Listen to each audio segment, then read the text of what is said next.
Asseoir une bonne communication préventive sur les risques pré-hivernaux du réseau électrique est le but que s'est fixé la Sénélec à travers cet atelier troisième du genre, organisé à l'intention des associations consuméristes et la presse. Il s'agit désormais de mettre en œuvre une nouvelle politique sécuritaire du système électrique. On a constaté qu'on avait des faiblesses au niveau de la communication et que pendant longtemps la Sénélec se contentait de dire « Oh, vous savez, la presse, ce qui l'intéresse, c'est le côté faible de la Sénélec et que, voilà, la presse ne s'intéresse qu'au train qui arrive en retard. » Donc pour nous, on s'est réfugié derrière cela en se disant, écoute, on ne peut rien faire pour que la presse puisse comprendre ce que nous faisons. Bon, c'est pas important. Mais après, on s'est rendu compte que très souvent, si la presse est bien informée et informée à temps, elle rend quand même compte de ce qui se passe réellement.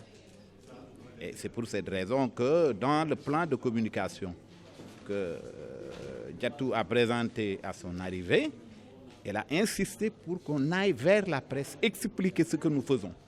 Elle a commencé d'abord par nous dire que le vocabulaire que nous employons est inaccessible à la presse. Au cours de ces 2 jours de travaux seront passés au peigne fin les contraintes du réseau électrique, notamment les causes d'accidents ou d'incendies électriques et l'organisation du dépannage dans la région de Dakar. La session qui nous réunit aujourd'hui en est une parfaite illustration. La Sénélec, pendant longtemps, réagissait, et donc, mais n'avait pas d'action proactive. Et je pense qu'aujourd'hui, c'est le cas.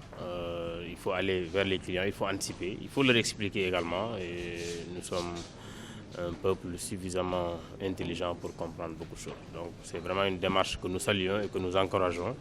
Il faut aujourd'hui que la Sénélec mette à la disposition des clients de pas mal d'outils, notamment des outils d'information pour que ces clients puissent se prendre en charge quand il y a des problèmes. Pour une bonne communication sur la prévention des risques électriques, l'on préconise la mise à la disposition des consommateurs un numéro vert et une pérennisation des actions préventives pour une meilleure visibilité, une sécurité et une sûreté du système électrique.